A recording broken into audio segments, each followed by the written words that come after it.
Chapter 10. A Young Man Surprised. The house was very quiet. The Collinses had been gone a long time to Lady Catherine's, and Elizabeth was sleeping. Suddenly, she was awakened by the sound of the doorbell. She was quite amazed when the servant announced Mr. Darcy. In a hurried and nervous way, he began to ask about her health, saying that he had come to wish her better soon.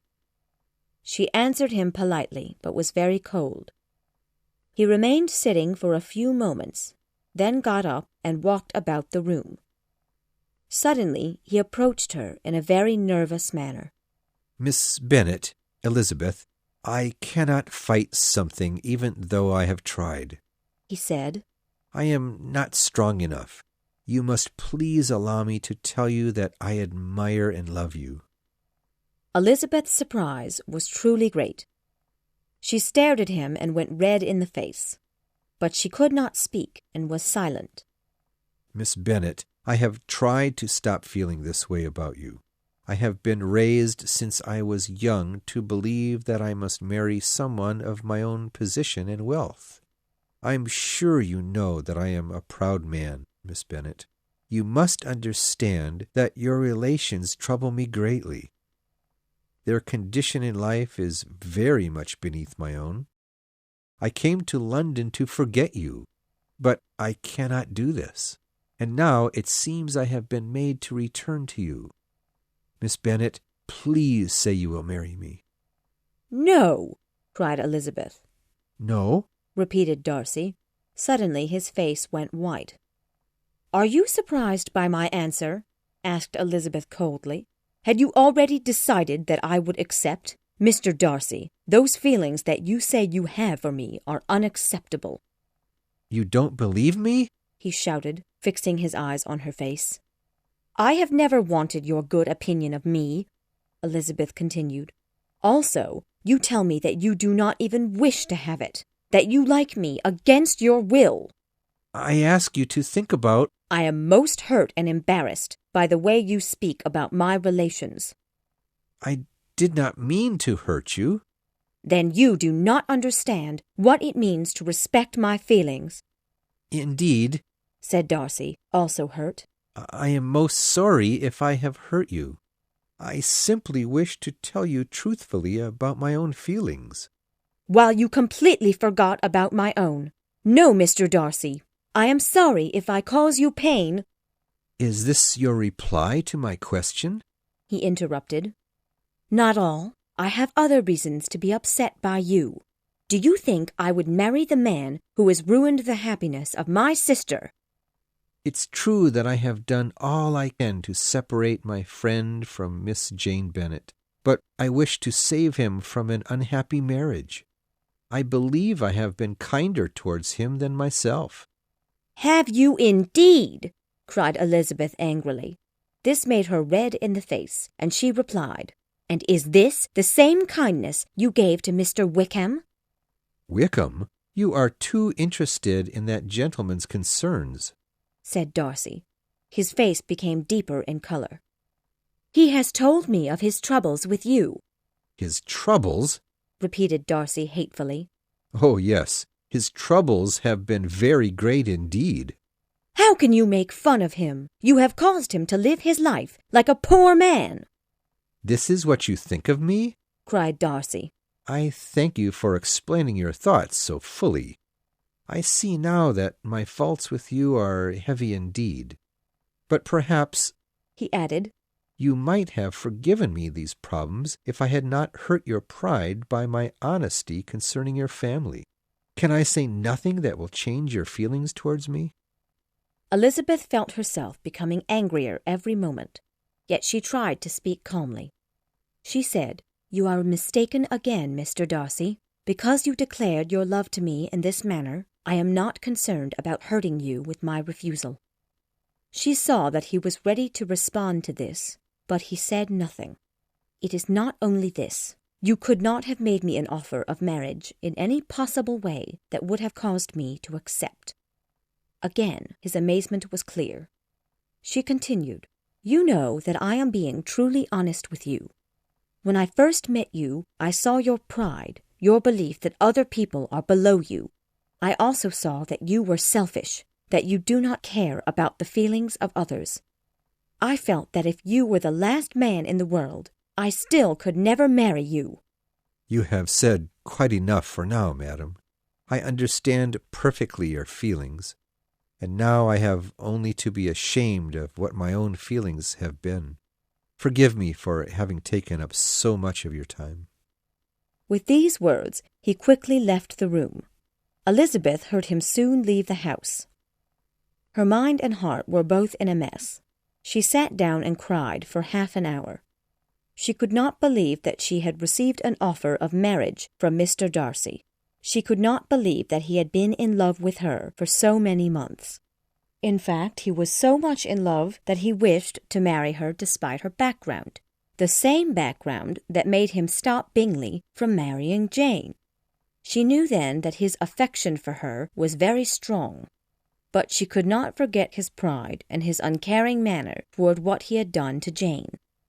Also, she remembered his coldness when she had mentioned Wickham. This soon destroyed any pity which Elizabeth had for a moment felt. She cried and worried until she heard Lady Catherine's carriage. Then she hurried away to her room. Chapter 11. A Young Lady Thinks About Matters. When she awoke the next morning, Elizabeth began to think again about the same thoughts which she had fallen asleep to. It was impossible to think of anything else, and she did not feel any better. After breakfast, she went out on her favorite walk. Then she remembered that she had often met Mr. Darcy there, so she walked up a street that ran next to the park instead. She was passing one of the gates when she saw a gentleman approaching. Afraid that it was Mr. Darcy, she hurried to turn away. But she was not quick enough, and the gentleman stepped forward and called her name. She recognized the voice of Mr. Darcy. He was holding out a letter and said, looking deeply at her, "Will you do me the honor and read this letter?" Then, with a slight bow, he turned away, and she soon lost sight of him among the trees. Elizabeth was very curious. She opened the letter and, walking slowly, began to read it. "Do not be afraid, madam, by this letter. I do not write about those offers which last night caused you so much pain. I hope you will forgive my free action of asking for your attention. But I must speak to you about two things that you said I was guilty of. The first was that, despite the feelings of both people, I made Mr. Bingley leave your sister. The second was that I had ruined the future wealth of Mr. Wickham. After you read this letter about my actions and their reasons, I hope to be excused of the blame which you put on me last night. It was not long in Hertfordshire before I knew that Bingley had feelings for your older sister. In fact, I knew that he liked her more than any other young woman there. Knowing him as I have, I must say that I had often seen him in love before. But at the dance at Netherfield, I became aware that his feelings for Miss Bennet were much greater than any I had ever seen in him before. I also watched your sister. Her look and manners were open, cheerful, and as pleasant. But I came to believe that she did not really care for Bingley. If you are not mistaken about the truth of your sister's love, then I am wrong and your hatred for me is correct. But other causes made me worry about Miss Bennet. The social background of your mother's family only bothered me a little. What really upset me was their total lack of manners, which her and your 3 younger sisters showed that night. Please excuse me. It pains me to hurt you. I hope you understand that I have nothing but high feelings toward the conduct of yourself and Miss Jane Bennet. I only wished to save my friend from what I thought to be a most unhappy marriage in the future. I lied and told him that your sister did not return his feelings. Then I took him off to London. Please let me also say there is another part of my actions which I am not happy with. I hid from Mr. Bingley the fact that your sister was also in town. He does not even know about it. I now feel that this was a very low way of acting. If I have hurt your sister's feelings or caused her pain, then I did this unknowingly. About injuring Mr. Wickham, which you brought up last night, I can only explain by telling you the history of his connection with my family. Mr. Wickham is the son of a very respectable man. His father had taken care of the management of the Pemberley property for many years. My father was grateful to him and supported Mr. Wickham's son at school. He also continued to support him when he went to university at Cambridge. Mr. Wickham was not able to educate his own son because of lack of money. My father greatly enjoyed the company of Mr. Wickham's son, and he hoped that the son would choose the church as his job. The son's life, however, was full of lazy times, and he was not responsible. But he was very careful to keep my father from knowing about his life. However, I was also a young man of the same age, and it was easy for me to know. When my father died, Wickham wrote me a letter. He said that he had decided not to enter into the church. Instead, he had decided to study law. My father had left him £1,000, and he said that this would not be enough to support him through law school. I wished, rather than believed, that he was telling me the truth. I knew before that he had no plans to work for the church. He left the church and asked for a total of £3,000. I never answered, and I thought that our relationship would end at the time. Though he lived in town, he was not studying law. 3 years later, he wrote to me again and asked me to give him the £3,000. He said that my father had promised it to him. Maybe now you can understand why I refused to do so. But this was not the end. Last summer, he came back into my life. My sister, Georgiana, who is 16 years old, had been at Ramsgate, which is where her teacher, a lady, teaches and educates her. Mr. Wickham went there and started to visit Georgiana. After this, Georgiana was certain that she was in love with him, and she agreed to a secret marriage. I went to visit her unexpectedly a day or two before they planned to marry. Georgiana could not bear the thought of hurting me, so she told me of their plan. I wrote a letter to Mr. Wickham asking him about the marriage, and he left the place immediately. It was easy to tell that his main purpose was getting my sister's fortune, which is £30,000. I also cannot help believing that he hoped to take revenge upon me by making my sister's life miserable. These, madam, are the true facts about everything we spoke about last night.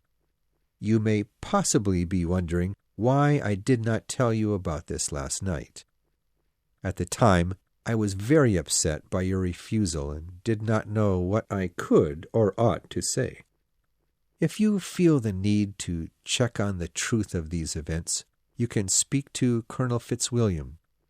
He was one of the lawyers of my father's will, so he has much knowledge of these happenings. I will only add, God bless you, Darcy. Elizabeth's feelings were very confused after she finished the letter. First, she was amazed that he believed an apology would fix anything. His reasons against the match between Bingley and Jane made her very angry. It was all pride on his part. His story about Mr. Wickham, however, made her feel surprised and afraid. "It cannot be. It must be false," she told herself. But then she reread the letter and had no doubt about its truth. She remembered the conversation between Wickham and herself. She remembered that he had told her that he did not fear Mr. Darcy. Yet he had not attended the Netherfield dance. He had also told another lie. He said that his respect for the father would always stop him from saying bad things about the son. But how quick he was to tell her about how Darcy had wronged him. Everything now appeared very differently. This made Elizabeth feel very ashamed of herself. She realized that she had been blind, prejudiced, and foolish toward both Darcy and Wickham. Then she thought about Jane and her behavior at the dance. She realized that Jane had not shown her feelings very strongly. Still, she knew that it was not like a lady to act so. When she remembered her mother's behavior during the supper at Netherfield, she understood Darcy's belief. She herself had been embarrassed by Mrs. Bennet's behavior. When she realized that Jane's disappointment was because of her sisters and mother, she felt unhappier than she had ever been before. At last, she decided to return home. She immediately learned that the two gentlemen from Rosings had each called on her while she was away. Mr. Darcy only stayed for a few minutes, but Colonel Fitzwilliam had been sitting with them for at least an hour, hoping for her return.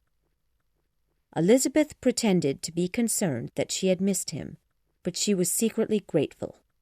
She was too upset for polite talk. She could think only of her letter.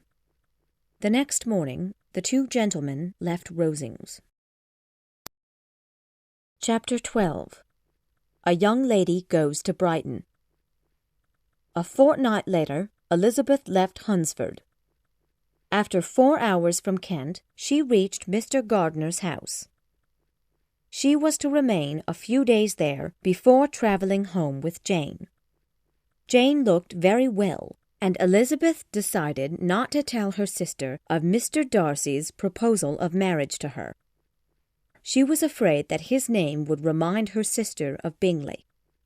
Finally, the two young ladies left Gracechurch Street and arrived home at last to Longbourn. Their sisters were very delighted to see them after so long a time. Mrs. Bennet was quite happy to see that Jane had not lost her beauty. Mr. Bennet said, more than once during dinner, "I am glad you are back, Lizzie." After they had returned home for 2 weeks, the family was gathered together when Mr. Bennet appeared, a letter in his hand. The letter was an invitation from a Mrs. Forster. She was the wife of the colonel of the army which had been stationed at Meryton. Mrs. Forster had written to ask Lydia to join her for a month at Brighton.